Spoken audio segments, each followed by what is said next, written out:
8 taong gulang na batang lalaki nalunod sa Hukay na may naipong tubig. Nangyari po yan sa San Carlos City, Pangasinan. May ulat si Russell Simorio. Ngayon lang sana makakasama ni Irene di niya tunay na pangalan ng kanyang mga anak para sulitin ang holiday season. Ilang taon kasi siyang nagtrabaho sa ibang bansa pero hindi na kumpleto ang kanyang pamilya. Nalunod ang 8 taong gulang na biktima sa malalim na hukay na puno ng tubig na ilang metro lang ang layo sa kanilang bahay sa San Carlos City, Pangasinan. Malungkot, syempre. Kasi, yun nga, after 6 years, tas first time ko lang ulit sila makakasama. Birthday ko pa sa Monday. Wala.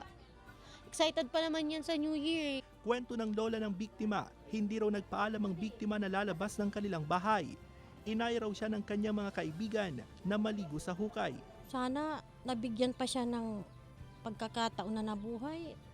Kahit aalagaan na lang namin siya ng hindi na namin siya pababayaan. Iniimbestigahan ng otoridad ang insidente. Pantayan, alagaan ng kanilang manak, lalo yung mga minor de edad, para sa ganun ay huwag mauwi sa ganung trahedya.